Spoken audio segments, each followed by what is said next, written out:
Apakah karena yang menegakkan hukum untuk kasus korupsi itu ada 3 institusi, Ya. sehingga seolah-olah ini ada perlombaan. Ada pertemuan sebelum ini, ada ini. Kalau kita ngomong Nadiem ya, Ya, Pak Nadiem ini kan, itu temuan jaksa kan, kita nggak tahu. Tapi itulah yang ada di media, itulah yang ditemukan di persidangan. MBG ini bang, ibaratnya itu kita disuruh pergi, suruh buat sendiri kendaraannya. Imigrasi itu kan apa itu? Pagernya apa ya? pagarnya negara. Negara. Ya, Nah, pintu gerbangnya. Pintu gerbang negara. Jadi orang yang mengigrasi betul orang pilihan tuh, nggak boleh sembarangan orang masuk, benar? Nah, kebetulan sahabat kita ini pernah jadi Nah, menteri mantap. imigrasi. Nah, sekarang saya balik nanya nih.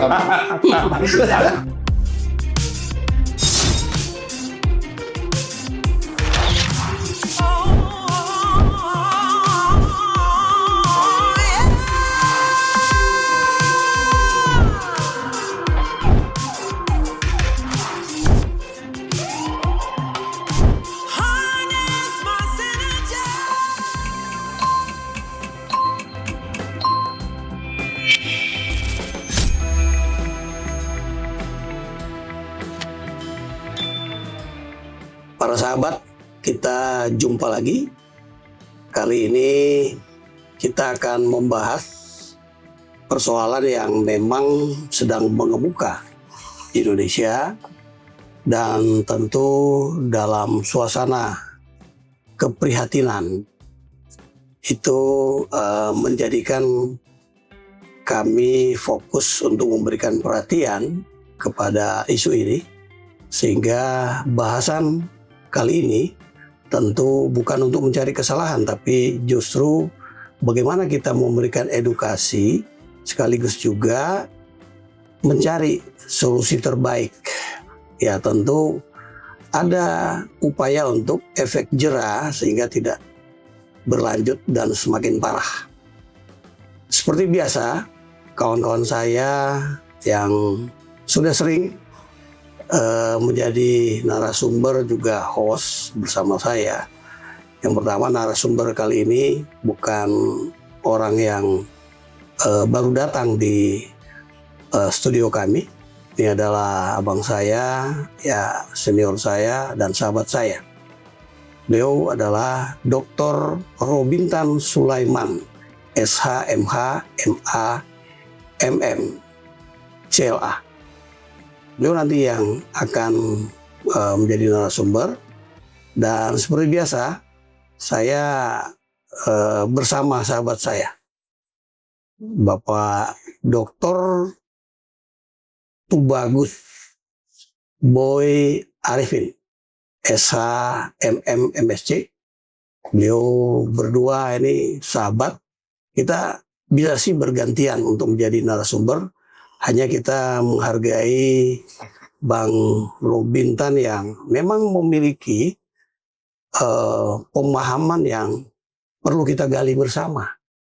Ya, bagaimana dari kajian teorinya, asasnya, mungkin ada gium, pendapat para ahli, ya, dan beliau ini memang ahlinya. Ya, saya sapa beliau berdua. Bang Robin, terima kasih udah ketemu lagi. Ya, kita diskusi-diskusi. Ya. Kalau cuma di WA Japri kan Ya. nggak bisa kita sampaikan kepada publik. Ya. Ya. Terima kasih Ya. banyak. Ya. Sahabat saya, Bang Boy. Ya, selamat datang di studio Pak Robin, Robin. Pak Rodi juga. Welcome home. Welcome home. Ini kalau kita bicara tentang korupsi, ini kan ada yang bilang sudah terstruktur, sistematis, masif, sudah parah, ya kondisinya sekarang ini. Tentu kita prihatin sebagai kalangan akademisi dan juga praktisi. Kita tentu berjuang untuk bagaimana memberikan wawasan kepada masyarakat, sehingga masyarakat juga bisa ikut di dalam upaya mencegah, sekaligus juga mencari solusi bersama. Kita tidak bisa juga menyalahkan aparat penegak hukum yang sedang berjuang sesuai dengan tugas dan fungsinya. Kita juga nggak bisa langsung menuding para tersangka ataupun terdakwa yang masih berproses. Dan kita tentu tidak akan mengganggu proses penegakan hukum yang belum selesai. Gitu kan, Bang Robin? Nah, selaku pakar di bidang hukum, tentu Bang Robin bisa melihat, ya, pertama yang sedang berproses di pengadilan, di mana salah satu mantan menteri kita, ya, NM ini sedang diproses di pengadilan dan sekarang ini sudah tahap menyampaikan pledoi, ya, pembelaan beliau di depan hakim. Tentu juga penasihat advokat yang mendampingi penasihat hukum dan juga tentu penuntut umum. Nah, Bang Robin melihat ini apakah ada kaitan dengan masalah kebijakan ataukah memang murni itu ada ya sebuah actus reus yang dilatar belakangi oleh mens rea, ya, niat jahat untuk terjadinya kasus korupsi ini. Mungkin Bang Robin kan bisa melihat secara komprehensif, ya, masalah ini. Silakan Bang Robin. Terima kasih Bang Boy. Apa kabar Bang? Alhamdulillah. Nah, Bang Roni baik ya? Baik. Nah, ini Bang. Ceria sekali ya Bang. Harus Bang. Ya. Jadi gini Bang, kalau kita bicara korupsi ini kan sebenarnya membosankan Bang. Iya. Everybody talk. Semua bicara Bang. Dan banyak sekali pakar-pakar yang bicara. Bahkan ada yang pakar-pakar dadakan Bang. Yang komentari itu loh. Dadakan itu artinya dulu dia nggak ngerti apa-apa. Jadi ngerti. Ya. Karena mungkin mendengar coba ngomong. Tapi kadang-kadang yang ngomong itu sudah di luar konteks semuanya gitu loh. Baik. Ada yang menuduh, ada yang seperti Abang bilang tadi kan, ada sudah mulai menghakimi, ya. Ini menurut saya Bang, ini persoalan yang paling mendasar di dalam kehidupan bernegara. Baik. Ini very very serious problem. 2 hari yang lalu saya di Singapura. Saya jumpa dengan teman saya, dia lawyer Bang. Orang Singapura Orang Singapura Bang. Ya. Lawyer. Pas saya di sana tuh, saya nggak nginep, saya pulang hari aja, pagi pulang hari gitu ya. Nggak semua. Tapi pembicaraan tuh nggak lama, cuma opening speech-nya sama saya itu yang bikin saya shock Bang. Nah, apa sih katanya di Indonesia itu? Iya. Pejabatnya itu kok begini ya, dia bilang gitu. Iya. Apa yang terjadi sebenarnya dalam kondisi seperti ini? Oke. Ya kan? Terus saya bilang, the system was wrong. Sistem kita nih yang salah Bang. Rekrutmennya orang menjadi pejabat itu salah. Itu sumber utama, ya. Sumber utama. Sistemnya nih yang salah Bang. Baik. Dari rekrutmen sampai kepada tingkat implementasinya itu salah semua Bang. Mengapa? Karena yang kita alami ini adalah buah dari pengalaman generasi lalu diturunkan Bang ke generasi-generasi itu loh. Jadi nggak habis-habis Bang. Karena sistemnya salah gitu loh. Iya. Mengapa? Jadi Karena salah sejak awal, ya. ya sistem Bang, salah. Baik. Sistem salah. Kita ini tidak pernah mengkoreksi itu Bang. Ya. Contoh yang paling gampang. Orang ditunjuk Bang ya. Jadi pejabatnya Bang Boy ya. Iya. Itu dia tidak melihat background. Dia memiliki sistem yang sangat gampang dipahami, Iya. yaitu manajemen window. Window management. Buka jendela, dia lihat, kau sih, duduk. Manajemen window. Ini manajemen window yang diplesetkan, toh Pak. Ya manajemen window itu begitu bang. Jadi Oke. begini, manajemen window itu kan nggak semuanya negatif, tapi Iya, iya. banyak yang negatif bang. Karena manajemen window itu kan kelihatan, bang Roni, sini bang, ayo duduk, yuk abang jadi ini ya, langsung gitu bang. Jadi appointed tanpa melihat background itu. Iya. Ya kan? Kan abang pernah dulu nyinggung waktu kita ngomong apa tuh teori Friedman. Ya. Legal system teori. Ya. Kultur, orang, aturan. Ya. Nah ini bang, nggak bener.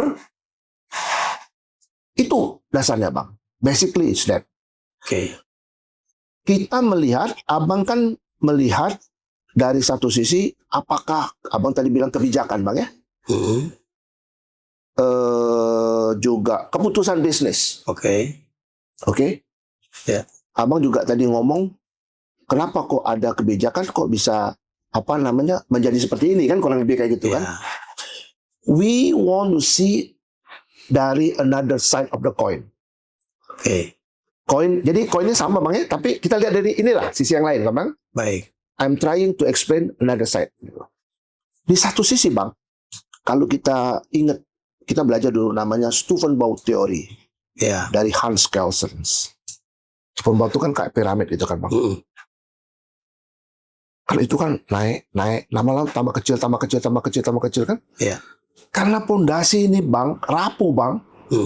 Waktu naik itu makin hari makin keliru gitu loh bang. Puncaknya itu adalah meledak semua nih. MBG lah masalah, Silmi Karim yang baru-baru ini kan. Terus ini kasusnya Nadiem. Kita melihat dari sisi yang lain bang ya. Kalau kita bicara teori belit, teori kebijakan bang, itu tidak bisa diuji dengan hukum. Karena belit itu lahir dari beberapa teori yang terkenal itu yang disitir oleh Profesor Dr. Bagirmanan. Belit itu lahir bukan dari aturan, Bang. Itu adalah kebijakan yang diberikan seorang amtenar, seorang pemimpin itu dalam posisi tersebut, dia memiliki kewenangan memutuskan sesuatu yang belum ada aturannya. Itu yang disebut dengan belit. Itu nggak bisa diuji, Bang, dengan hukum. Tapi belit harus enmaleh sekali, Bang. Enmaleh itu sekali, Bang. Tapi kalau dia berkali-kali, ajak, itu bukan belit lagi namanya. Itu hanya aturan, konvensi, kebiasaan. Jadi aturan. Nah, jadi Bang, ketika kita lihat ini, kebijakan ini tidak bisa diuji, the another side of the coin, penegak hukum beda ngeliat itu, Bang. Waktu kamu membuat kebijakan itu, kami mau lihat the prosedurnya. Dia bicara proses, Bang. Apakah ada summons spanning, pemufakatan jahat? Apakah yang Abang sebut tadi, dan pembukaan tadi, mens rea? Apakah sudah ada mens reanya? Apakah ada obseknya? Apakah ada dolosnya? Dari belit yang kamu buat. Itu another side of the coin. Penegak hukum melihat dari situ, Bang. Yang kedua, Bang, yang dia lihat lagi itu adalah hasilnya tuh, Bang. Jadi kalau penegak hukum, Bang, itu bukan melihat dari wet mata kid. Dia lebih banyak melihat dari dull mata kid. What you are doing, so what is the result? Itu penegak hukum, Bang. Karena kebetulan kan saya juga ngajarin mereka cara berpikir kayak gitu, Bang. Jaksa-jaksa itu, polisi-polisi itu, Bang ya. Nah, ketika ini ada seperti itu, maka ditemukanlah unsur-unsur tadi. Ini masuk dalam tindak pidana korupsi. Karena prosesnya ini begini. Ada pertemuan sebelum ini, ada ini. Kalau kita ngomong Nadiem ya, Pak Nadiem ini kan, kan itu temuan jaksa kan, kita nggak tahu. Tapi itulah yang ada di media, itulah yang terungkap di persidangan. Kan kita ngambil itu. Jadi Bang, di satu sisi kebijakan tidak bisa diuji, tapi di satu sisi ini. Nah, sekarang yang kita lihat lagi adalah, apakah keputusan ini murni sebagai putusan belit ataupun kebijakan? Itu harus dilihat dari kacamata yang berbeda, Bang. Kalau kita melihat ini untuk kemaslahatan masyarakat banyak dan ini menguntungkan masyarakat, Iya. dan berlaku yang dikatakan sama jaksa itu. Karena tujuannya udah benar. Iya. Kayak gitu, Bang. Nah, tadi Abang ada nyebut juga tentang kebijakan tadi. Kadang-kadang kebijakan ini kan memutuskan juga masalah bisnis ya, Bang Boy. Betul. Keputusan bisnis. Kalau kita kenal itu namanya judgment business rule. Itu di BUMN sering sekali itu. Iya, iya. Judgment business rule ini, Bang, satu keputusan memang untuk melakukan corporate act. Actionnya korporasi gitu loh. Iya. Kami mau invest, kami mau leverage, kami punya aset, kami mau menginvestasikan, kami mau bekerja sama, whatever. Tujuannya adalah mencari keuntungan. Iya. Itu judgment business rule. Itu nggak bisa diuji dengan hukum juga, Bang. Jadi bagaimana caranya, Bang? Untuk mengatasi simpang siur ini, harus ada persamaannya dulu. Kalau ditemukan adanya keuntungan-keuntungan pribadi, dari itu pasti summons paling, Bang. Iya. Pembukaannya. Tapi kalau misalnya itu untuk kepentingan perusahaan ataupun untuk kepentingan kemasyarakat, kalau dia kementerian kan ke masyarakat kan gitu kan, Bang. Iya. Kalau menguntungkan gitu. Tidak bisa, Bang, diuji kayak gitu. Korupsi ini, Bang, dari zaman Romawi kuno, Bang, malah sebelum-sebelumnya tuh ada, Bang. Asal katanya korupsiong. Artinya apa? Omkoping. Suap. Nah, sementara, Bang, yang saya lihat kasus Nadiem itu satu sisi dia menemukan apa namanya itu tadi ada summons paling, satu sisi kebijakan. Maka tuh waktu pledoinya kan, apakah saya ini melakukan kebijakan bla bla bla bla bla, kan itu kan itu Iya, iya. itu yang kita tanyakan. Semua benar, Bang. Sekarang kita buktikan benar nggak? Nah, kan dalam hukum pidana itu, Bang, in dubio pro reo, tidak boleh ada keraguan, Bang. Iya. Kalau ragu jangan, tapi yakin betul nih. JPU ini yakin betul bahwa ini ada. Sekarang diuji aja di hadapan hakim yang mulia tadi kan. Iya. Kita nggak tahu putusannya apa. Dari teori hukum, Bang, kebijakan tidak bisa diuji. Keputusan bisnis tidak bisa diuji. Dia akan diuji apabila ditemukan penyimpangan, deceit, penyesatan, discrepancy. Oke. Itu, Bang.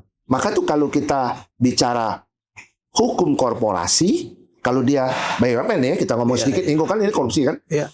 Selama dia tidak melanggar yang disebut dengan fiducia juris, piercing corporate veils, ya, Bang, dia tidak bisa diuji dengan hukum, Bang. Itu, Bang, pemahamannya sebenarnya. Jadi Menarik. harus ada ini dulu, Bang, ada sudden kesalahannya ada, Oke. ya kan? Dan itu kan yang memang sedang diupayakan oleh jaksa penuntut umum. Ya itu yang diungkapkan, Bang. Yang diungkap. Kan kita nonton nih. Betul. Nah, kita ikuti kan di iya. sidang pengadilan ya. Ya itu, Bang. Ya. Handstrap Zonderschuld. Tidak ada hukuman tanpa kesalahan. Baik. Menarik ini, Bang. Tapi karena ada kawan saya, pasti beliau ada pertanyaan yang menarik yang tentu bisa juga Bang Robin memberikan wawasan karena Ya. yang kita diskusikan ini untuk masyarakat loh, Oh, Pak. ya, bukan hanya ya, untuk Bang. kita bertiga. Ya. Silakan. Ya, terima kasih Pak Boy. Roni. Kabar Bang Robin. Jadi dari penuturan Bang Robin itu saya terkesima sekali ya. Ada beberapa poin yang bisa saya tangkap yang akan kita diskusikan bersama. Pertama, benar. Kenapa sistem korupsi ini terjadi? Yaitu dari sistem rekrutmen yang salah. Jadi sistem kompetensi meritokrasi itu tidak berjalan. Tidak berjalan sama sekali. Artinya kita lebih banyak mengambil dari segi perolehan atau ya istilahnya koncoisme atau yuk kita punya perjuangan bersama, nanti setelah jadi kita berbagi kue. Ya. Nah, akibatnya ini udah kita lakukan nih. Jadi contohnya ya, bukan saya ingin berbicara dengan masalah sekarang dengan kabinet Pak Prabowo, tidak. Tapi kita lihat buat apa sih sekarang kabinet terlalu gemuk sekali. Nah, ini dari akibat kalau kabinet terlalu gemuk ini mengakibatkan bukannya apa, malah tidak efisien. Tidak efisien, betul. Artinya banyak keputusan-keputusan. Contohnya kita ambil, kalau kita bicara kacamata manajemen, yang bagus adalah manajemen yang seramping mungkin, tapi dia bisa melebar kemana-mana, keputusan bisa kemana-mana. Nah, artinya kalau ini sudah berjalan, ya sudahlah, kita hanya bisa melihat, menyaksikan, dan mendoakan agar semua itu selamat. Terus yang kedua, tadi saya tertarik juga masalah kasus-kasus ya. Kenapa itu ada dasar korupsi? Korupsi itu memang sebetulnya kalau kita melihat memang ada dua. Kalau kita bicara dengan kacamata hukum bisnis ya, ini kadang-kadang saya mau tertawa yang melihat ini peradilan korupsi yang kita tangani, ini sandiwara, drama Korea, apa benar-benaran sih? Karena kalau kita bicara masalah korupsi ya, oke, kalau dia memang ada niat untuk nyolong, untuk mengambil sesuatu yang bukan haknya, oke, itu bisa diterima.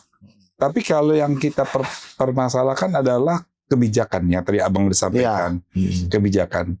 Kalau kita bicara corporate, namanya kita ini orang bisnis semua ya, jadi kita tahu kita punya niat baik mendirikan satu perusahaan, artinya udah niat baik ya, goodwill-nya sudah ada di situ. Kita kan nggak berbicara masalah untuk ngambil nyolongnya dulu, jalan dulu yang kita usahakan, jalan untuk menuju sukses. Nah nanti kalau saya bisa melihatnya gini Bang, kalau misalnya dalam proses perjalanannya bisnis itu tiba-tiba di antara kita punya niat jelek udah ketahuan. Ya. Dalam hal misalnya pembagian keuntungan, misalnya kita bagi sama-sama sepertiga, tentunya udah punya Abang Robin saya ambil sedikit nih, punya Pak Roni saya ambil sedikit dengan cara saya gitu ya. Nah itu udah mainstreamnya udah masuk. Tapi kalau misalnya bicara masalah corporate, kebijakan untuk memiliki perusahaan, itu kan pertama gini, kalau saya lihat, untuk menentukan kebijakan itu kan kalau corporate itu pasti ada RKAP, membuat rancangan anggaran dasarnya bagaimana, proyek apa yang harus dijalankan. Dan setiap proyek itu harus mendapat persetujuan pemegang saham. Dalam ini siapa? Pemerintah. Nah artinya kalau sudah pemerintah memberikan persetujuan dan sudah disahkan dalam RUPS, Rapat Umum Pemegang Saham, itu kan sah. Tinggal pelaksanaan proyek di lapangan. Nah kalau kita lihat, kembali misalnya kita ke kasus Pak Nadiem Makarim. Dalam membuat pengadaan Chromebook itu kan udah perencanaannya sudah jelas. Misalkan waktu Presiden Jokowi juga sudah menyetujui program itu kan sudah dianggarkan. Nah pelaksanaan di lapangan ini kok tiba-tiba saya suka bingung. JPU mengatakan ini terjadi menstria, pemufakatan jahat. Dan itu tetap dia paksakan itu semua. Apalagi selama persidangan kita saksikan bersama kan para ahli-ahli hukum, para ahli hukum bisnis udah mengatakan, loh awalnya aja udah kiblat udah berbeda Bang. Satu, hukum bisnis itu kan kiblatnya perdata. Nah sekarang kalau saya lihat semua kan dipidanakan semua nih. Jadi pidana berada di kasta yang paling atas. Nah ini jangan sampai hukum-hukum yang lain nanti mungkin hukum kesehatan, hukum lingkungan, hukum apa, semua terbayang oleh pidana. Kan semua pasti ada kebijakan. Kebijakan itu dimulai dari awal pemikiran bersama. Misalnya kita bicara lingkungan, apa sih sekarang yang kita lihat lingkungan tuh makin rusak kenapa? Kita buat kebijakan. Nah, nanti kan selama ini perjalanan kebijakan mungkin ada sesuatu yang namanya, itu kan nggak mungkin mulus 100% ya. Ada kesalahan apa. Wah ini ada menstria nih, ini ada jahat, usut. Nah ini yang saya lihat begitu. Nah yang ingin saya tanyakan, yang untuk kita diskusi bertiga, mungkin Pak Roni juga bisa menyampaikan. Karena Pak Roni kan mantan penyidik. Kalau mantan penyidik istilahnya, ibaratnya kalau saya lihat ini sekarang terjadi pertarungan Pak. Dan seolah-olah apa yang sudah dilakukan penyidik itu harus yang paling benar, itu harus gol, kita harus menang. Jaksa juga begitu. Sebetulnya kalau misalnya saya tidak membela kasus Pak Nadiem, kalau melihat dari pernyataan dari persidangan ya yang sudah ditampilkan, itu sudah mengatakan itu kan masalah bisnis, masalah kebijakan. dan tidak ada yang menyalahi aturan. Tapi kan tetap aja kalau pihak kejaksaan mengatakan, wah itu terjadi menstrualnya, autoskripta sudah ada di situ. Ya akhirnya kalau kita dengar dakwaan, yang ada berputar itu aja nggak berkembang. Sedangkan dari satu sisi, ini kan banyak dari pakar hukum bisnis, hukum ekonomi udah mengatakan itu bagus. Nah, saya bertanya gini, kenapa sih nggak mengakui kalau misalnya itu benar, ya sudah benar saja. Toh juga tidak mengurangi harga diri dan rasa malu kan. Artinya kita sama-sama saling mengoreksi, jangan sampai negara ini jadi negara yang sifatnya saling menjatuhkan. Nah, kalau menurut pandangan Abang, karena Abang kan mungkin udah hampir 40 tahun ya bergerak di bidang hukum bisnis, sudah pakar bener. Melihat situasi model begini, ini bagaimana menurut Abang? Sehingga kita bisa, semua yang menyaksikan ini akan mendengar. Oh, kalau misalnya itu mengatakan benar, ya benar. Kalau itu salah, ya salah. Jangan maksain diri gitu loh. Silakan. Mungkin Pak Roni juga bisa, karena Pak Roni kan mantan penyidik ya. Kalau mantan penyidik tiba-tiba, wah Pak ini salah, nanti kan, wah saya nggak bisa, nanti reputasi saya gimana. Untung beliau udah pensiun. Jadi kalau belum pensiun, wah saya harus menang nih perkara. Ya silakan Bang. Ya. Mungkin sebelum Bang Robin memberikan wawasan, karena menarik juga ini ulasannya sahabat saya nih, Pak Boy. Memang kita kan kalau melihat sebuah fakta hukum ya, Bang ya, kita bertiga, bisa saja kan minimal ada 3 pandangan berbeda ya. Karena kita 3 orang. Tapi ya itu sah-sah saja. Cuma kita kan harus kembali kepada bagaimana teorinya, ya, bagaimana asas yang menjadi dasar aparat penegak hukum melihat sebuah fakta hukum, ya. Karena ya kalau kita kembali ke Undang-Undang Nomor 20 tahun 2025 tentang Kitab Undang-Undang Hukum Acara Pidana yang dulunya Undang-Undang Nomor 8 tahun 81 tentang KUHP. Ya, semua aparat penegak hukum, ya terutama penyidik. Karena jaksa punya penyidik, Polri punya penyidik, KPK juga punya penyidik, dan juga ada penyidik PPNS ya. Nah kita, karena ini kasus korupsi, mungkin 3 instansi inilah yang punya penyidik di bidang kasus korupsi ya. Polri, Kejaksaan Agung, dan KPK. Nah, penyidik ini kan harus melihat dulu sebelum dia melakukan proses penegakan hukum, penyidikan, kan harus ada penyelidikan, Bang. Ya, lidik. Nah, penyelidikan itu kan tujuannya apa? Untuk menemukan adakah perbuatan pidana. Ya. Ya, adakah perbuatan pidana? Kalau tidak ada, ya nggak boleh aparat penegak hukum memaksakan sebuah fakta hukum tidak dilengkapi dengan minimal 2 alat bukti yang sah. Kemudian apalagi sekarang ini kan sudah di pengadilan. Ini ada penyidik ya yang melakukan penegakan hukum secara awal, kemudian dia serahkan kepada penuntut umumnya. Ya, penuntut umum kan pengawas terhadap penyidikan ini. Ketika mereka melihat memang sudah cukup bukti, tentu ya kita lihat mekanismenya di pengadilan. Apakah juga hakim sama melihatnya? Sementara penasihat hukum yang tentu di pihak dari terdakwa pasti juga berbeda kan? Ya, artinya ada 3 pihak yang berbeda maju di sidang pengadilan. Kita kan harus menghormati sidang pengadilannya, Bang. Kita belum bisa mengatakan bahwa oh salah yang membawa kasus ini di sidang pengadilan, ya. Kemudian atau kita menganggap terdakwanya sudah salah, juga belum waktunya. Ya. Nah, diskusi kita ini adalah diskusi untuk melihat secara jernih apakah semua kebijakan itu bisa dibawa ke pengadilan pidana, di mana pidana itu ultimum remedium kan Bang, bahwa dia pamungkas terakhir.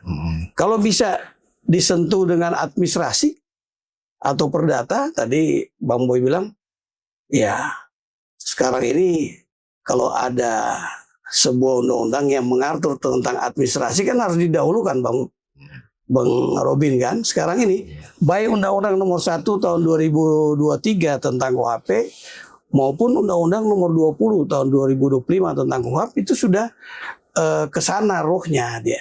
Jadi mendahulukan masalah administrasinya. Nah, cuma kan ini sudah masuk ya, sudah masuk. Jadi kita diskusi ini tentang bagaimana mencegah agar tidak terjadi di kemudian hari. Kita diskusi tentang yang sudah sementara berlangsung, tapi jangan mendahului hakim. Ya. Abang juga harus tahu rambu-rambunya ini kan, Bang. Ya. Kita tidak sedang menyalahkan siapa-siapa di sini. Ya. Nah, silakan Bang. Soalannya Bang, itu terletak pada kita ini terlalu banyak persoalan. Ya. Dan juga terlalu banyak orang yang duduk di kabinet itu. Betul. Oke. Tadi gemuk tadi katanya. Oh, ya. kabinet gemuk. Ya. Oke. Padahal dalam manajemen modern Bang, apalagi di zaman digital ini, ada istilah tuh di downsizing. Ya, betul.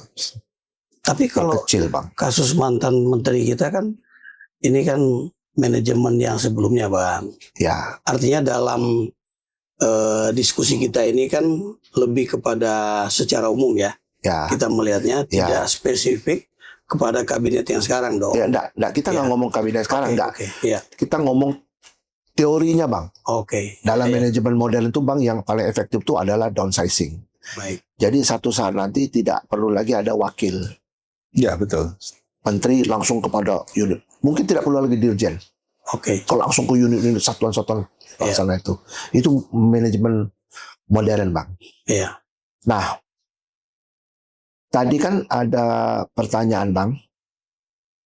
Penegakan hukum kan tidak boleh juga langsung menyimpulkan. Ya, Abang bilang tadi kan ini kan harus ada prosesnya. Iya. Jadi dalam In Leading to the Witness Cup, kita tuh diajarin loh Bang. Melihat case itu tidak dari kepalanya Bang. Case itu lihat dari dasarnya dulu. Baik. Fundamental norm dalam istilah hukum itu. Iya. Postulat hukum mengatakan bahwa penyidik itu dituntut Bang untuk memahami fisiologi. Jadi kalau dia mau menyidik kasus soal kelompok misalnya gitu, Iya. dia mesti tahu dulu Bang apa itu kelompok. Iya. Kalau dia tidak tahu kelompok Bang, dia tebak manggis. Betul, setuju. Jadi fisiologi ini penting sekali Bang, dia dipahami oleh para penyidik kita. Baik. Baru kita tahu patologi, baru kita tahu penyakit. Baik. Penyidiknya kan cari penyakit Bang. Ya. Unsur base pandelnya apa? Unsur pokoknya apa? Iya. Korupsi kita tahulah, menguasai barang secara tidak legal terus menguntungkan diri sendiri orang lain. Itu kan normatif legalistiknya itu. Tapi filosofinya tuh Bang, dia sebenarnya harus dipahami dulu bagaimana proses, bagaimana badannya itu, supaya kita bisa menemukan satu selecting ataupun konklusi. Iya. Nah ini enggak Bang. Kalau menurut saya, ya agak acak adut gitu loh Bang. Jadi beberapa kesempatan Bang, kan saya kumpul sama penyidik ini, coba kau cetak gini-gini. Udah bener ini. Cuma ibarat kita pasang ban mobil Bang, ban belakang taruh di depan taruh, tapi masih bisa jalan walaupun gagal pindahin. Itu mesti benar. Jadi kita menetapkan tersangka tuh jangan langsung lompat, harus ada tahapannya. Yang Oke. abang bilang itu kan Setuju utuh, kalau Bang. itu. Nah itu Ya, kan bang ya Bang. gitu. Nah tadi abang ada nyebut dulu kita mengutamakan administrasi dalam ada game hukum nggak begitu bang? Administrasi itu the same level. Iya. Semua undang-undang tuh same level bang Boy. Kalau kita pakai azas lex specialis derogat legi generali, Ya. itu bukan bicara administrasi dulu, bukan bang. Yang berbicara apakah dalam undang-undang khusus sudah ngatur seluruhnya, pidananya kek, administrasinya kek, pakai undang-undang itu maksudnya bang. Baik. Nah, saya tertarik ada omongan Bang Boy sama itu adalah mengenai apa tadi korupsi ini kok apa-apa kok dikorupsiin, kan gitu kan bang? Sehingga menimbulkan satu apa ya bang? Ketakutan kan gitu. Ya pastilah bang ketakutan itu bang. Nah masalahnya bang, pejabat kita ini bang tidak teredukasi juga bang tentang apa yang menjadi tupoksinya dia. Ya. Jadi pejabat publik yang sedang melaksanakan tugas sesuai dengan tugas dan fungsinya Ya. ya. Oke. Jadi openbare ambtenaren, publiken ambtenaren itu dia tidak terdidik dan tidak well notice dengan apa yang menjadi kewenangannya dia. Oke. Sehingga dia kadang-kadang dia tidak ada doles, tidak ada mens rea. Tapi kelakuannya itu menimbulkan kerugian bagi negara. Dia juga kena bang. Ya. Culpa. Oke. Kan gitu. Ya. Ya, kalau dia lalai ya. Iyalah dia. Nah, itu kan tanggung jawabnya dia kan. Oke. Nah, cuma kalau saya boleh kupas bang dan tidak pidana korupsi itu, Ya. tidak pidana korupsi itu bang tidak mungkin dilakukan oleh satu orang bang. Ya. Setuju saya. Need self-standard delikten. Ya. Dia bukan delik yang berdiri sendiri. Oke. Ketika terjadi sesuatu itu, dia pasti connect kepada bidang-bidang lain Ya. yang menjadi satu kesatuan. Maka itu jadi kalau misalnya kita melihat tindak pidana korupsi hanya ditembak aja si A, Ya. itu nggak pas bang. Azasnya itu nggak begitu bang. Behinselnya itu nggak begitu. Ya.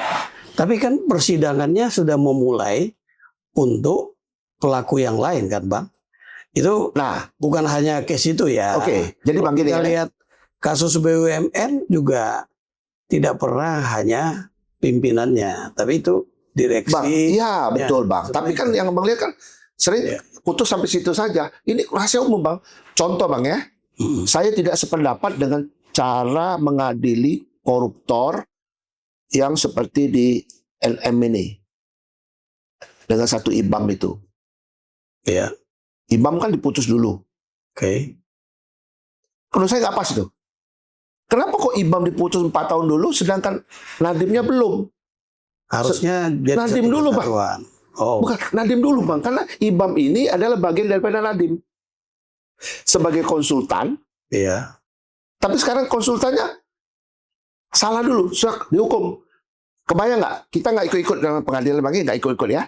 Tapi kalau seandainya putusannya Nadim itu Vesprah, abang bayangkan gimana ini? IBAM ini gimana coba? Maka tuh bang, the system was wrong. Bagaimana memperbaikinya bang? Memperbaiki itu yang tadi teori Friedman tadi bang. Kulturnya harus berubah. Orangnya mesti well educated terhadap apa yang akan dia lakukan. Iya. Aturannya harus jelas bang. Jadi kalau misalnya sidang, memang betul di split sync boleh sidang tuh bang. Iya. Si A, si B boleh sidang masing-masing. Iya. Tapi kan kalau di dalam pemain pokoknya, kita anggap pemain pokok lah. Nadim ini kan, Iya. dia kan punya otoritas tertinggi kan menteri bang. Ini belum putus bang, tapi pembantu sudah diputus. Saya nggak pas bang. Saya nggak ketemu teori itu bang. Ini bang ya. Karena ini case ini untuk kasus korupsi itu kan dilakukan tidak hanya pemain tunggal ya. Ya, Sehingga dia ada yang membantu, iya kan, ada yang menyuruh. kan teori kita kan ada. Ya, seperti Kita ada itu. teori kan, Betul. leher atau dader, Ya. medadader, pembantu pelaku, medepetekit, pembantu pelaku yang menyiapkan sarana dan prasarana, oitlocker, orang yang menggerakkan, downplayer, orang yang menyuruh. Kan kita belajar gitu. Intellectual dader yang bikin scam, yang bikin sutradara itu. Kamu nanti gini, kamu gini, run. Contoh kasusnya yang sudah inkrah dan sudah menjalani hukuman Setia Novanto. Kan beliau itu kan nggak ada di project tuh nggak ada loh bang. Ya. Tapi kenapa beliau itu dihukum? Karena dia masuk dalam kategori intellectual dader dan bisa dibuktikan bahwa dia menerima aliran dana itu. Oke. Nah, jadi bang, skemanya penegakan hukum khususnya hukum korupsi ini bang, sebagusnya bang, kita itu harus memahami fisiologinya dulu bang. Kamu ngerti nggak sih apa yang kamu sidik ini gitu loh? Kalau kamu apa-apa kamu umumkan semua, kamu generalisir semua ya kayak gini bang. Bang Robin, saya tertarik ya, saya sedikit potong sedikit. Ini kelihatannya para penuntut umum sampai ke persidangan ini tidak ada koordinasi yang bagus. Contohnya tadi Bang Robin bilang, khususnya IBAM. Kok yang ini sudah dapatkan putusan, udah final, sedangkan yang mainnya, yang utamanya ini Masih ongoing. masih ongoing. Nah, itu yang Kan lucu. Kan di mana-mana yang mainnya dulu diputuskan, yang ini baru ngikuti semuanya kan. Jadi keputusan memang ada di sini, di kepalanya dulu. Iya. Artinya saya sepakat bahwa memang sekarang ini para penegak hukum dan para penyidik itu benar. Saya sepakat tidak mengetahui masalah. Dia tahunya hanya hukum, undang-undang hukum perdata, pidana, KUHAP yang mereka kuasai. Jadi kalau ada satu kasus, mestinya di mana? Pasal berapa? Ini masuk dalam pasal ini. Di mana-mana kalau kita kan harus melihat dulu yaitu holistiknya kita lihat, filosofisnya bagaimana. Makanya saya bilang saya mengkritik di pendidikan Fakultas Hukum sekarang, kok lebih banyak bicara masalah yang normatif ya. Harusnya penekanan ke ilmu fisiologi hukum itu bagaimana, sosiologi hukum bagaimana, ya kan? Itu dulu, artinya apa? Dia memahami itu semua. Kalau itu sudah memahami, begitu ada kasus, saya sepakat dengan abang. Lihat dulu, ngerti nggak tuh kasus itu? Misalnya, masalah kasus Nadiem Makarim, Honbuk. Apakah jaksa itu ngerti Honbuk? Terus jaringan dengan menggunakan wifi, dengan Google, dengan apa? Kok lucunya pas saya lihat persidangan, Google menyatakan ini tidak ada masalah. Dan Google itu dengan Chromebook itu tidak ada hubungannya. Akhirnya apa? Karena ini saya nilai udah barbar ini. Mungkin karena sudah kalang kabut, dikaitkan ke bisnisnya Gojek. Dari Chromebook, wah ini masuk ke dana Gojek. Nah, saya pikir, kok bisa langsung arahnya kayak udah nembak-nembak udah kemana-mana nih. Nah makanya saya bilang ini koordinasinya bagaimana. Ya, terus yang kedua, ya ini akal muasalnya, ya itu dari meritokrasinya nggak ada tepat. Pendidikan hukum juga harusnya di kejaksaan, di kepolisian harus tepat. Sekarang fokuskan dulu ke kurikulumnya yang bagus dulu gitu loh. Gini bang, saya potong bang ya. Kalau abang ngomong mereka nembak-nembak juga tidak bang. Saya tahu. Gini bang ya, kita nggak ngomong Nadiem itu salah. Ya betul, enggak. Betul, saya setuju. Penyidikannya kan penyidik jaksa, sudah selesai. Saya mencoba untuk berpikir cara jaksa. Jadi kalau saya menangani kasus tuh, saya tuh kadang-kadang berpikir kayak penyidik gitu loh.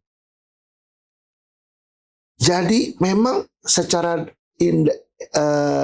direct tidak ada uang yang ngalir ke situ. Tapi bisa diakal-akalin. Ini menurut jaksa nih. Vehicle-nya itu apa? Ya tadi, Gojek, Google. Kanan kiri, putar sini, putar sana, putar sini gitu.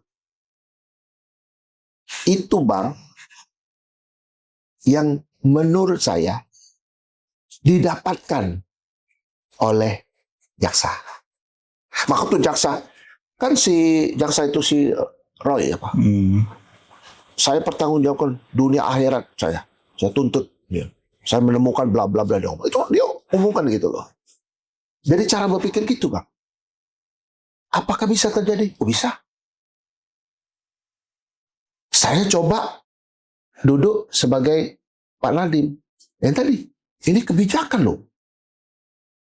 Ini belit loh. Belit gak bisa diuji. Saya mempertanggungjawabkan dengan presiden nanti. Sebagai pemegang otoritas utama, presiden. Kenapa kok saya disalahkan? Dari versinya Pak Nadiem. Dari versinya ini, enggak begitu. Kita nggak bisa ngejudge sama semua. Semua benar loh. Saya bilang benar. Jadi, kesimpulannya Bang, yang paling bagus itu untuk penegak hukum, ya kan?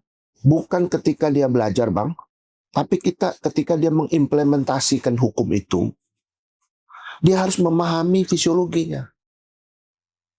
Kamu ini mau main apa sih? Main sepak bola.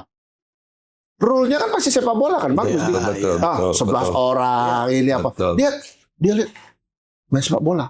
Tapi rule yang dia baca itu basket, Bang. Ini yang ilustrasi saya itu menggambarkan betapa ininya apa, betapa minimnya pengetahuan soal ini. Nah, ini yang saya mau terus mengupgrade gitu loh, Bang. Saya punya pengalaman, Bang. Saya lihat ini, akhirnya kejebak sendiri itu jaksa itu. Waktu saya hadir jadi ahli, terus dia ngomongkan, ini katanya kami sita, ahli kami sita ini tanah ini, dia bilang gitu. Loh, tanah ini tanah dikuasai negara. Kok kamu sita? Kan nggak boleh. Undang-Undang 1 tahun 2004, tahun 2004 tentang pemilihan negara pasal 50 mengatakan tanah yang dikuasai negara ataupun tanah negara itu tidak boleh disita. Terus langsung itu kan langsung kaget kan. Oh enggak kami sita Pak, kami amankan saja. Lah ini sita, gimana ini? Udah salah satu. Terus saya tanya, JPU, kamu paham nggak? Tanah negara dengan tanah dikuasai negara, kamu paham nggak? Apa itu ahli? Nah, saya jelaskan ya. Tanah negara itu enggak ada. Yang ada itu tanah pemerintah. Pemerintah Sulawesi Utara, pemerintah ini Polda Metro, Polda Sulut, apa. Dia itu ada sertifikat loh. Itu tanah pemerintah sektor negara. Kalau tanah dikuasai negara, yang belum punya alas hak, itu dikuasai negara. Betul. Bukan dimiliki negara. Maka itu saya bilang kita harus ingat. Kalau dikuasai negara itu kita pakai stelsel hukum adat. Negara itu kepala ulayat, dia memberikan kepada warganya siapa yang berhak dikasih. Maka itu pemberian hak atas tanah itu harus berdasarkan pada yang sudah memiliki kapasitas tertentu. Nah, kalau kamu sita, apa? Wah, mulai kaget dia itu. Terus, ini kan ini ada kaitan korupsi nih, Bang. Iya. Ini ya. Ya. Jadi perusahaan ini, Bang, perusahaan ini bekerja sama dengan perusahaan asing. Dia partner lokal lah, asing. Kan biasalah pinjam-meminjam uang. Iya, betul. Untuk mengurus ini apa segala pinjam uang. Perusahaannya sendiri BUMN atau? Enggak, bukan perusahaan asing ini. Perusahaan asing dengan perusahaan lokal. Oke. Perusahaan lokal. Ya. Pinjam duit. Sekian M.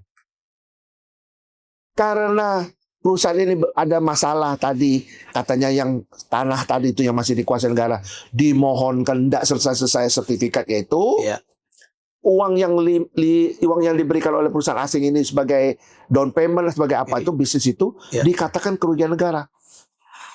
Saya agak kaget itu, sejak kapan kok perusahaan asing itu jadi uang negara? Itu yang sering terjadi. Dia perusahaan China, Pak. Iya. Sejak kapan Xi Jinping itu gubernur Indonesia itu? Sejak kapan? Itu uang perusahaan, saya bilang itu. Itu amicable settlement mereka sendiri, bukan kita ikut-ikut gitu loh. Tapi seolah-olah ada kerugian negara. cara pandang berpikir yang keliru ini, fisiologinya ini yang kadang-kadang membuat blunder. Seperti itu. Hakim juga seperti itu, Bang. Saya pengalaman, Bang. Dia menghukum orang korupsi, tapi unsur korupsi itu nggak masuk. Tapi tetap korupsi. Aduh. Saya bilang, nggak apa-apa, yang mulia silakan aja. Mau dihukum mau apa, itu seralah. Yang penting, kita udah kasih tahu, hukumnya nggak begini. Konstruksi, postulat hukum tuh nggak begitu. Gitu. Ini, Bang. Jadi, intinya, Bang, penegak hukum itu harus memahami fisiologi. Baik. Dan harus juga memahami siapa yang Anda periksa itu. Anda periksa orang itu ada background. Iya. Bang Boy ini diperiksa. Oh, beliau ini backgroundnya BUMN. Beda periksa Bang Roni. Ada culture. Balik lagi teori Friedman tadi, Bang. Iya. Penegak hukum ini, Bang, nggak maksimal. Kalau nggak dibilang nggak ngerti ya, nggak maksimal lah. Nggak, Ngerti jadi dikit. makanya proses pemeriksaan equal semua. Iya, jadi Bang ini putusan-putusan itu, Bang, kadang-kadang, Bang. Maka tuh kadang-kadang orang mencari keadilan itu, Bang, karena mereka menjerit. Kenapa? Dia tidak melakukan itu, Bang, tapi dalam tanda petik dihukum karena itu, Bang. Betul. Itulah yang namanya, kalau menurut teorinya, Bang, on the matter of his death. Satu pelanggaran kejahatan yang dilakukan oleh penguasa. Tidak boleh terjadi itu, Bang. Apa yang dia ditabrak? Asasi, Bang. Oke, tapi itu di levelnya kan pengadilan awal ya, pengadilan negeri. Pengadilan negeri. Ya, terus tapi, Bang, Ya, karena di bandingnya gimana? bandingnya bisa ngikutin itu aja, Bang. Nggak mau pusing dia. Apalagi kasus korupsi, nggak mau pusing, Bang. Salah, Bang. Nanti sampai atas. Nah, sistem peradilan kita, Bang, ini kan banyak tuh, Bang. Bottleneck tuh di Mahkamah Agung, Bang. Jadi maka itu, Bang, kasus-kasus di Mahkamah Agung bertumpuk. Iya. Nggak sempat lagi baca, Bang. Udah apa kata, udah kira-kira udahlah. Itu, Bang. Ini yang terjadi, Bang. Jadi kesimpulannya, Bang, kita bukan salahkan siapa-siapa. Bagaimana caranya untuk membuat ini agar lebih baik. Baik. Abang tahu, kita pernah ngomong ya di tempat ini juga kalau nggak salah. Iya. Kok nggak habis-habis itu kepala daerah itu tangkepin. Kan sampai sekarang muara ini kena lagi. Betul. Iya kan, Bang? Kita kan ngomong itu. Iya. Kenapa, Bang? Sistemnya salah. Jadi waktu ngerekrut tuh salah, Bang. Iya. Window management, Kak Pintu, come in, go, okay, sit, you do this, okay. Tapi yang sekarang terjadi bukan window management, window shopping. Window shopping lagi. Nah, itu pertama, Bang, ya. Sistemnya harus dirubah, Bang. Baik. Kedua, gakum ini, ya Abang bilang tuh, efek jerah, efek deteran, itu penting, Bang. Ya. Abang tahu nggak, Bang, di China tuh, Bang, kalau Abang korupsi, Bang, ya, Hukuman mati itu. itu confirm. Oke. Tapi keluarganya, Bang, nggak bisa lagi terakses dengan publik. Abang nggak bisa lagi minjem uang di bank. Pokoknya KTP Abang tuh nggak bisa lagi, pokoknya dengan apa publik nggak bisa lagi lah. Ada hukuman sosialnya ya. Yes, Bang. Nah, itu takut, Bang. Jadi kalau misalnya orang tua kita korupsi, Bang, Ya. dampaknya ke kita. Kita mau ke bank nggak bisa. Kita mau beli apa nggak bisa. Pokoknya jadi kucing aja gitu hidupnya, Bang. Baik. Ini, Bang, yang jadi efek letternya benar. Maka tuh mereka mikir, apalagi di Korea Utara lebih sadis lagi, Bang. Kakek, nenek, paman, ipar semua itu dieksekusi, Bang. Iya. Semua dieksekusi loh. Cucu kita yang nggak tahu menahu, yang masih umur mungkin balita, angkat eksekusi. Jadi satu broyer itu buang semua gitu, Bang. Itu di Korea Utara. Tapi, Bang, di Indonesia ini kan banyak orang bilang, kok masih bisa senyum-senyum apa segala gitu, ya, gini. Emang benar, tidak ada efek deteran tadi, Bang. Tidak ada efek deteran. Jadi, I did, okay, no problem. Saya bisa buat kamar bagus. Kan itu rahasia umum, kan, Bang? Kamar di itu jadi kayak hotel apa segala gitu. Hidup bisa keluar, bisa kan ketahuan apa lagi ngopi di mana, itu nonton tenis apa dulu siapa tuh yang Gayus tahu. Itu kan pertunjukan yang dituntut kepada kita itu kan hal-hal yang buruk semua kan, Bang. Nah, ini, Bang, Tidak ada jalan lain, Bang. Sistemnya mesti dirubah, Bang. Ya, artinya kalau Abang bicara sistem, ya, ini kan tidak berdiri sendiri. Penyidik, penuntut umum, kemudian hakim yang memimpin pemeriksaan di sidang pengadilan, yang memutuskan nanti ya, dan yang memutuskan sama eksekutornya, kemudian pelaksanaan di lembaga pemasyarakatan. Tadi kan Abang sempat bilang, kok terpidana kok bisa seperti itu? Artinya hukuman bagi dia itu kan sebenarnya untuk memberikan efek jerah. Deterrent. Nah, itu harus jadi satu kesatuan dong. Tidak hanya memaksimalkan di penegakan hukum awal, mulai penyidikan, penuntutan sampai di sidang pengadilan. Tapi ini jadi satu kesatuan. Ini sangat menarik, Bang. Nah, dari tadi kan kita menyorot sebuah case, tapi Abang juga memberikan wawasan untuk case yang lain. Belakangan ini kan ada beberapa case yang juga viral, sangat viral. Apakah karena yang menegakkan hukum untuk kasus korupsi itu ada 3 institusi, sehingga seolah-olah ini ada perlombaan, ataukah bukan perlombaan, tapi ini semacam kalau paduan suara kan itu ada dirigennya, yang ngatur, yang ngatur, dan masing-masing pemegang musik atau suara, suara yang berbeda ini kan harus harmoni. Nah, Abang melihat harmonisasinya ini seperti apa? Artinya baik 3 institusi yang bisa menyidik, dan kalau untuk penuntut umum kan hanya 2, KPK dan Kejaksaan Agung.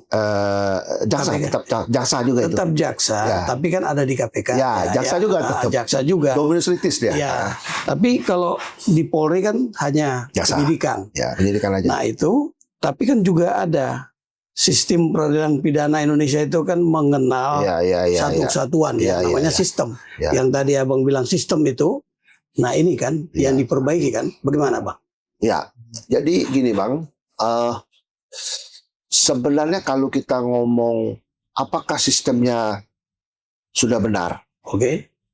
Menurut saya sistemnya belum benar. Karena produknya itu nggak benar. Baik. Itu kan gampang aja kan? Kalau saya makan atau saya minum, keasinan. Berarti ada yang nggak benar prosesnya kan begitu kan Bang? Sama juga Bang gitu. Bang, selama orang berteriak Bang tentang keadilan itu Bang, disitulah sistemnya salah Bang. Simpel kok. Simpel banget. Tapi kan kalau namanya pelaku kejahatan, selalu kan dia walaupun sudah salah, dia kan berusaha mencari peluang agar dia bisa selamat. Kan kita harus membedakan antara keadilan yang betul-betul diskriminatif dengan keadilan yang memang ini prosedural ini, kan Bang? Karena saya sependapat dengan Bang Robin juga Pak Boy, ketika kita bicara tentang bagaimana kita memperbaiki sistem, memperbaiki kemampuan personil hukum tapi kan kasus korupsi ini tidak hanya penegakan hukum kan bicaranya, dia ada upaya pencegahan dan upaya untuk memberikan efek jerahnya. Nah, kalau Abang saya minta untuk memberikan wawasan agar pembentukan efek jerah dan juga pencegahan ini menjadi utama. Ini bagaimana? Karena masing-masing aparat penegak hukum, terutama KPK dan Kejaksaan Agung itu diberikan wewenang untuk penyadapan, Bang. Nah, intercept. Kewenangan intercept ini kan sangat utama. Tapi kalau itu dipakai hanya untuk OTT, bukan justru untuk mengingatkan, efek cegahnya, akhirnya kan capek ini aparat penegak hukum ini yang seolah-olah berlomba. Abang melihatnya gimana? Pencegahannya Ya, seperti apa? Jadi gini Bang ya, dalam teori hukum kita itu dalam tindak pidana korupsi itu memang dia lebih banyak kepada preventive resort. Preventif. Yang Abang bilang tadi, pencegahan apa segala kan. Dari khususnya dicegah itu dari hulu Bang. Iya dong. Nah, dari kalau represif resort itu hilir. Iya. Ya kan kayak gitu. Iya. Nah, hulu ini Bang, bagaimana caranya itu supaya tidak terjadi? Edukasi dini itu Bang terhadap generasi-generasi yang baru-baru itu. Seperti di Jepang Bang. Iya. Itu anak-anak tuh Bang dicekokin terus. Dicekokin. Mulai dari pendidikan dini ya, Bang ya. Iya Bang. Umur Betul, batita dia sudah mulai kan? Udah mulai itu Bang, udah mulai. Nggak boleh, kamu nggak boleh bohong. Kalau makan roti nggak boleh ambil semua. Iya. Tunggu dulu, kamu nggak boleh ambil Iya. apa segala gitu. Dia ajarin kayak gitu yang gampang-gampang sampai kepada itu. Nah, Iya. sekarang problemnya Bang, mengapa saya bilang sistemnya salah? Iya. Sistemnya ini Bang memberikan kesempatan bagi orang-orang yang niat buruk ya Bang ya. Iya. The quadru. Tidak ada good faith-nya, tidak ada. Tidak ada the true, tidak ada itu. Oke. Jadi orang-orang semacam ini Bang, kalau diberikan jabatan, kewenangan, Iya. berkuam dan befuk dia melakukan tindakan itu, Baik. dia pasti nyimpang Bang. Karena jiwa itu jiwa yang jahat gitu Bang. Saya tidak mau bicara komplainnya orang-orang yang terhukum ini apa segala itu kan. Yang jahat tuh Bang, Iya. pasti namanya orang jahat Bang. Iya. Pasti dia berusaha bagaimana. Maksud saya itu yang betul-betul terzolimi Bang. Oke. Yang ya kita tahu loh Bang. Contoh misalnya seorang polisi lah gitu. Dia nggak ada apa-apa gitu loh Bang. Misalnya dia Iya. terus lalu kok dihukum gitu loh Bang. Banyak yang kayak gitu Bang. Nah orang-orang kayak gitu yang mesti itu yang harus di highlight. Iya. Itu Bang. Kalau yang memang koruptor yang korupsi terus di mereka hidup foya-foya Bang. Iya. Kalau menurut saya Bang memang nggak perlu dicapek-capek lah Bang ngurusin kayak gitu kan Bang. Iya. Kan saya pernah ngomong juga kan Bang, kalau misalnya memang negara ini memang betul-betul darurat korupsi Bang. Iya. Kita ini punya rakyat 280 juta. Katakanlah habis 20 juta, masih 260 Bang, masih banyak. Makanya kalau saya sepakat kan begini. Kenapa? Saya selalu mengulas. Cara berpikir gitu. Indonesia ini kayaknya lebih indah sebut negara hukum tuh memang indah untuk koruptor. Contohnya ya, seberat apapun koruptor, sekarang udah tidak ada lagi hukuman mati. Seandainya dijatuhkan hukuman mati, itu pelaksanaannya 10 tahun lagi akan datang. Kan lucu tuh undang-undang begitu. Tidak langsung jedor, misalnya divonis besok ya. Probationnya 10 tahun. Kalau Ini bagus ganti seumur hidup. Nah, artinya kan aneh dari situ. Artinya gimana mau ada menimbulkan efek jerah. Terus yang kedua, ya, ini mohon maaf nih para penyidik, para JPU, pimpinan-pimpinannya. Yang dinilai oleh pimpinan itu adalah kualitas, bukan kualitas, tapi kuantitas. Misalnya contohnya begini. Makin banyak anak buah yang berhasil memidanakan, itu dapat reward daripada kualitasnya. Seharusnya kan pencegahan kan bisa dari kualitas kan. Dari awal dia bagaimana sih jangan sampai orang melakukan perbuatan jahat. Bagaimana sih orang itu jangan sampai korupsi. Celah-celah ini nggak ada. Yang ada kan OTT. Makin banyak OTT kan makin dinilai makin berhasil. Nah makanya saya tanya beberapa, apakah dengan banyaknya OTT itu penegakan hukum itu bagus? Kan belum tentu. Nah, kalau saya setuju misalnya hukuman mati, efek jerah harus ada di situ, lakukan. Saya baca setuju sekali dengan pemerintah Cina lakukan. Sekarang di media, coba kalau abang lihat di TV, yang infotainment, kehidupan artis, bangga memamerkan kekayaannya, pergi ke sana, pergi ke sini, ya kan, beli mobil mewah, beli rumah. Di Cina sekarang nggak boleh lagi Bang. Artinya apa? Dari situ nanti kok timbul untuk perbuatan jahatnya pasti ada. Ngapain? Uangnya dari mana? Nah dari situ kan artinya kalau mengadakan pembinaan, pencegahan, mulainya dari hal yang kecil. Jangan sampai kalau udah Dur, wah kita langsung. Akhirnya apa? Kalau lihat ego sektoral di antara penegak hukum itu ada. Sekarang ada 3 kan. Ini kan ego sektoral masing-masing. Punya kacamata hukum masing-masing, punya target masing-masing. Andai kan misalnya kepolisian sedikit menangani perkara, nanti dia bilang, polisinya payah tuh kalah dengan kejaksaan. Begitu juga sekarang. Kejaksaan lagi nonjol nih sekarang nih. KPK udah kalah nih. Kan berlomba-lomba sekarang. Coba kalau kita lihat di TV, ini kan kontestasi. Karena dibilang kalah itu jadi berlomba. Ada kesannya kayak berlomba-lomba kan. Kepolisian misalnya nyangkut korupsi ini, nangkep. Besoknya nggak mau kalah lagi. Kejaksaan menangkap lagi OTT ini. Begitu juga KPK. Makanya kita juga jangan membangun opini sedang berlomba dong. Iya, artinya kita harus dari podcast ini kita ini yang kejadian saat ini. Sebenarnya Bang ya, gitu loh. Sebenarnya Bang ya, yang paling efektif itu adalah hukum itu folk his. Jadi kesadaran dari masyarakat itu sendiri. Iya. Itu lebih bagus Bang. Jadi dia bukan takut karena hukum aturannya Bang. Iya. Suasana ini loh. Dia bikin jangan, jangan. Kalau kita lakukan ini, gawat loh kita ini. Bukan kita aja, keluarga kita. Iya. Itu yang ditimbulkan. Di Cina juga ada probation Bang, 2 tahun. 2 tahun ada. Untuk kes-kes tentu dia kasih, misalnya contoh, abang pejabat negara. Iya. Ya kan, ada jasanya juga lah, abang korupsi. Udah, abang dihukum mati nih. Hukum mati, tapi dikasih 2 tahun probation. Tapi Bang, probation itu abang maksimal cuma seumur hidup. Seumur hidup itu artinya sampai abang selesai jadi manusia tuh di sana terus. Sebenarnya juga masalah juga gitu. Nah mereka tuh takut Bang. Dan dia lebih menakutkan lagi keluarganya itu loh Bang. Iya. Mendapatkan hukuman Sosial. Itu perlakuan yang yang memberatkan. banyak yang suicide, bunuh diri Bang. Tak saya hidup lagi, udah kayak kucing gitu loh. Tapi kan di Indonesia kan nggak ada. Nah, Indonesia ini kan Suaminya dipidana, anak-anaknya masih bisa pergi shopping kemana-mana. Itulah gitu lain kultur ya. Sekarang kita ini mau komitnya bagaimana? Kalau kita pakai sistem seperti ini, sistem was wrong.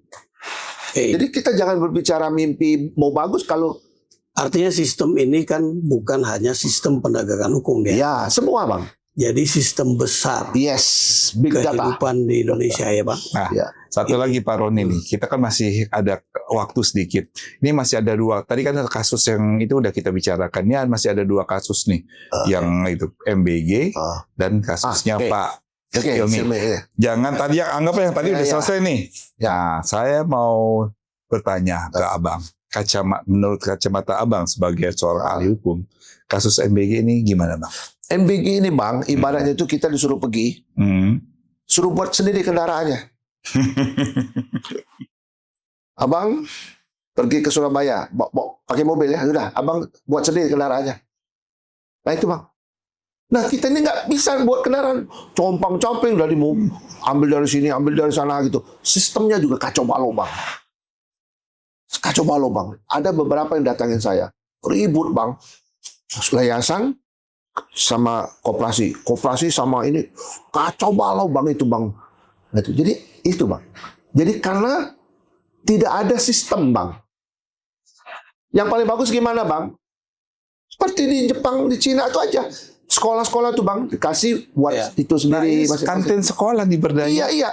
Dulu konsep awalnya Bang, dulu di podcast pernah kita bicara masalah MBG. Iya. Jadi konsep awalnya waktu itu pemerintahan Pak Prabowo dengan Gibran adalah memperdayakan kantin sekolah. Gitu. Saya ini kan kalau waktu kita mungkin sudah Jadi gini, Bang. MBG ini masalahnya kan sistemnya nggak ada. Dibuat sistem sendiri compang-camping. Sistemnya kan gitu, Bang. Nah, kalau mau kembalikan tadi sistem pertama tadi, jadi itu cuma ada masalah lagi. Bagaimana yang pulau yang terujung, kita ini kan macam-macam itu aja masalah. Nah itu yang mesti dikaji lagi bagaimana sistem yang paling baik untuk itu.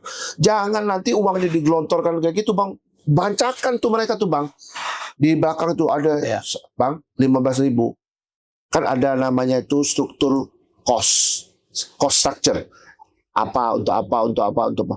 Sampai ke siswa itu dari 15.000 tuh mungkin 6.500 cuma bang. Maka tuh ada 2 biji lengkeng. Iya, dulu Pak. sistemnya gini bang, yang waktu kita pernah kita bicarakan, kalau yang di kota-kota besar yang semua terjangkau, Ya. itu kan kantin sekolah Ya. dengan pengawasan para orang tua murid yang ada di Ya. situ.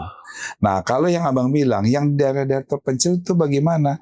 Itu Pemda yang mengakomodir. Ya. Jadi Pemdanya diberi ada dinas sosial yang Ya. ada di sana, dia mengakomodir kan beberapa sekolah kan dia Ya. bisa lakukan. Betul. Nah, ini tidak dilakukan. Dibuatlah yang namanya SPPG, ya istilahnya kayak dapur-dapur. Ya. Tapi yang kenyataan, Bang, begitu mohon maaf ya, ditangkap nih para pimpinan yang ketiga ini, kan terlihat sekarang boroknya semua. Ya. Akhirnya apa? Menurut dari Kejaksaan Agung terafiliasi ke yayasan. Mohon maaf, ke partai-partai, ke institusi, ke pejabat dan sebagainya. Ya. Ini artinya udah membuat korupsi baru. Nah, dari topik yang kita bicarakan, artinya apa? Yang jelas-jelas korupsi ini saya mau tahu nanti pelaksanaan bagaimana persidangannya. Ya. Nah, Bang ya, kalau untuk korupsi MBG ini Bang, ini menurut saya ini berat sekali nih hukumannya Bang. Ya harusnya berat nih. Kenapa? Dia mengkhianati loh Bang. Orang haknya siswa itu loh Bang. Ini kan mau memperbaiki stunting Bang. Ya. Yang 23%. Betul. Di-cut sama mereka, dikorupsi, berarti stunting itu jadi masalah kan Bang? Ya. Itu masalah bangsa Bang ini Bang. Masalah moral yang luar biasa. Kalau mereka terbukti nanti Bang ya, korupsi ya. Dan ada lagi beberapa katanya pihak-pihak ada 26 apa berapa itu kalau benar-benar terjadi gitu, kita kan nggak tahu ya. Ya. Kalau itu terjadi, wah itu luar biasa Bang. Nah, ya kan Bang? Kenapa? Karena diberikan kewenangan terlalu besar Bang. Dan dananya terlalu besar juga. Terlalu besar. Jadi itu Bang. Nah, kita kalau kaitkan tadi apa? Imigrasi Bang ya? Imigrasi. IMIPAS sekarang imigrasi dan pemasarakatnya gitu kan. Itu abuse of power Bang. The tournament de pouvoir, misbruik van gezag gitu. Betul. Dia penyalahgunaan kewenangan yang ada dalam diri dia itu Bang. Dan itu juga benar-benar juga menurut saya Pak, hukumannya mesti berat. Karena itu negara digadaikan Bang. Iya. Negara Bang. Imigrasi itu kan apa istilah itu? Pagernya apa ya? Pagarnya negara. Negara. Ya. Pintu gerbangnya pintu negara. gerbang negara. Jadi orang yang mengimigrasi itu kan betul orang pilihan itu. Tidak boleh sembarangan orang masuk. Benar Nah, Bang? kebetulan sahabat kita ini pernah jadi dirjen imigrasi. Gitu, Bang. Nah, sekarang saya balik nanya nih, Bang. Tapi jangan udah merah duluan Bang. Bang, gini, apa mesti jawab ini? Apa mesti jawab Bang? Yang dilakukan oleh kan modus operandi si Pak Silmi itu kan dalam tanda petik uppersing dia, memeras. Memeras, uppersing kan? Memeras para warga negara yang minta kitab apa segala itu Bang. Memang prosedurnya tuh gimana sih Bang? Kok sampai bisa seperti itu Bang? Apakah memang dipersulit atau gimana? Coba Abang jelasin, Abang kan mantan kan? Persoalannya kan kita hanya mengikuti lewat media Bang. Ya. Kita nggak ngeblame siapa-siapa lah ini. Iya. Nah, Dan apa yang disampaikan di media belum tentu juga benar. oleh penyidik KPK tentu kan baru hal-hal yang ditanyakan oleh media dan KPK kan harus menjelaskan apa yang dilakukan sehingga memang ini belum terang benderang. Nah, namanya penyidikan ini kan harus membuat terang sebuah perkara pidana. Tadi Abang bilang kalau memang ada pemerasan, modus operandinya seperti apa, pasti akan terungkap Bang. Kalau kita diskusikan di sini, saya juga sudah bukan dirjen imigrasi lagi kan. Artinya memang ini kita prihatin dengan apa yang terjadi. Tapi mungkin belum waktunya juga kita untuk gitu Bang mendiskusikan ya karena kalau itu kan baru hipotesa hipotesa kita kan. Nah, kita tidak bicara hipotesa. Jadi gini Bang ya, kalau teorinya gini Bang, ini teori ini kita ngomongkan teori hukumnya Bang ya.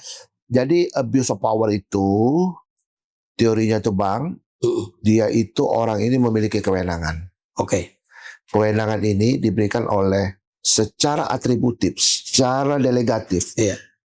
By law, by rule, dia dapat kewenangan untuk authority itu. Nah, authority itu kan pasti dia memiliki keterbatasan Bang. Baik.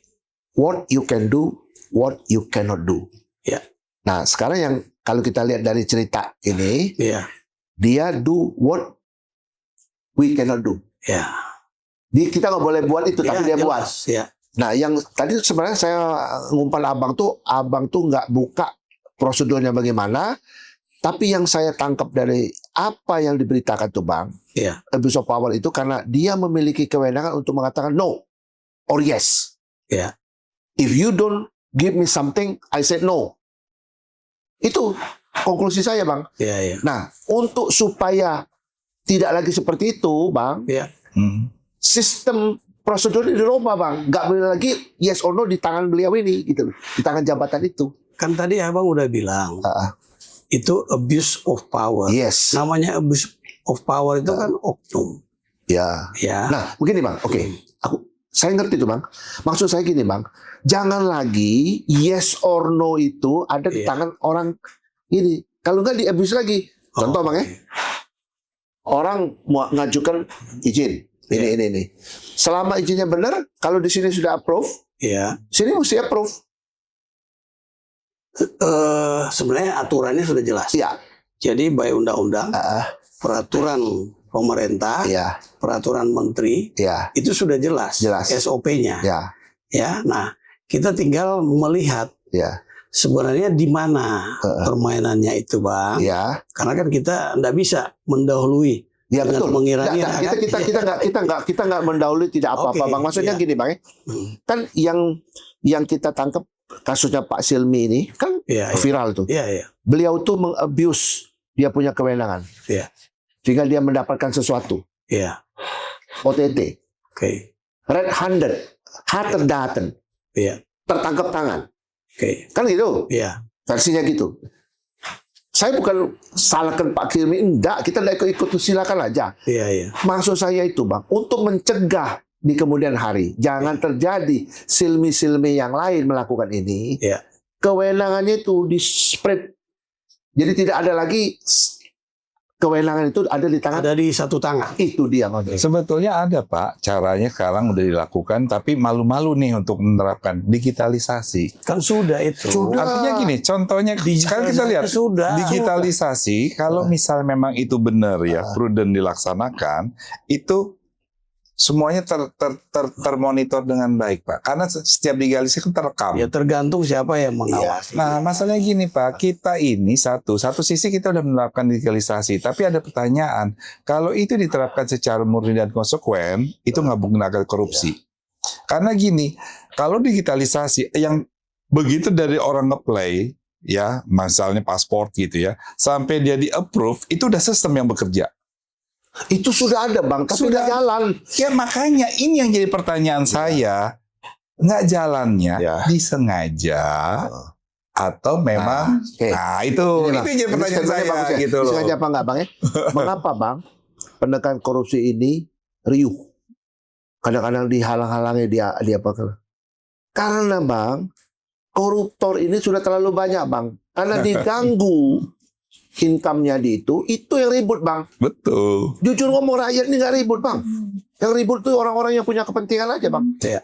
Ini, Itu kesimpulannya. ini sangat menarik, Bang. Tapi kita kan dibatasi waktu. Ya, itu intinya. Tapi yang penting bang, ini Iya. konklusi bang ya, konklusi ya. Iya. Untuk korupsi Iya. itu hal yang tidak ada yang canggih menurut saya. Iya. Praktek markup, KKN, abuse of power itu aja. Dari Boleh dulu balik. seperti Itu aja lah. Iya. Itu nggak ada yang aneh itu. Bagi saya nggak canggih itu. Iya. Itu cemeh menurut saya. Oke. Cemeh itu kecil banget lah. Iya. Pertama adalah preventif resorok ini. Iya. Kita mengedukasi orang tuh sampai dari anak-anak sampai dia itu say no to corruption. Oke. Yang kedua sistemnya bang. Kan sudah tahu salah. Kok diulang-ulang sih? Ya kan gitu. Iya. Yang ketiga, kita perlu pemimpin yang benar-benar tegas, yang pernah betul-betul yang bisa mengayomi semua, Iya. dan juga bisa menegakkan hukum ini betul-betul berkeadilan prosedural, substantif, dan formil. Iya. Ini. Nah, kita mimpi punya pemimpin kayak gini. Nah, Iya. kalau negara sebesar Indonesia ini tidak bisa lagi bang 100% demokrasi bang, harus ada semi-semi tangan besi bang. Kalau enggak ada efek deteran. Saya ini bang, kapan ditanya sama teman-teman saya, teman yang dari luar bang, Iya, iya. kok presidenmu tuh kok bisa dimaki-maki kayak gitu apa segala? Mereka bingung gitu loh bang. Ya. Demokrasi kayak apa? Demokrasi iya. Tapi kan masa demokrasi makin-makin orang, terus kejar pasal. Saya nggak setuju, Bang. Bukan lagi demokrasi. Itu bukan Iya, demokrasi. betul. Tapi kami bebas berbicara. Iya. Etika. Ngomongin orang, kamu ini, kamu ini begini. Kan nggak boleh kan, Iya. kayak gitu, Bang. Betul. Itu, Bang. Nah, jadi Bang, simpulannya, Bang, demokrasinya boleh, tapi ada semi-semi tangan besi, Bang. Supaya ada efek deteran. Kalau enggak, kacau, Bang. Kenapa Tiongkok itu bisa tertib, Bang? Kita nggak ngomong Singapura kecil ya. Iya, iya. Tiongkok tuh, Bang. Tiongkok itu, Bang, 4 kali dari kita besarnya, Bang. Kita lebih besar loh, Bang. Dia 4 kali, bahkan 5 kali lebih besar. Tapi kenapa, Mas, korupsi berkurang banyak, Bang? Bukan nggak ada. Karena dia semi-semi tangan besi, Bang. Baik. Nah, itu simpelnya, Bang. Mohon izin, Bang, ya. Oke. Ya. Biasa. Pak Boy masih Ya, saya rasa cukup. Artinya gini, dari diskusi kita ini menarik, artinya kita upayakan pencegahannya. Ya. Dan cara penyidikan, cara penyimpulan itu benar-benar harus filosofis. Jangan sampai kita mau meriksa suatu kasus, nggak ngerti Ya. apa yang diperiksa itu apa, yang ada ya tuntutan-tuntutan normatif Persis. aja gitu loh. Ya. Saya rasa itu aja, Pak, dari saya. baik. Makasih Makasih kembali. Bang Robin, Pak Boy. Demikian para pemirsa, diskusi kami bertiga ini Ya. saya kira bisa bermanfaat bagi publik ketika itu dilihat hal-hal yang bisa diejawantakan secara praktis di lapangan, terutama untuk pencegahan terjadinya kasus korupsi. Kita ketemu dalam diskusi berikutnya. Terima kasih.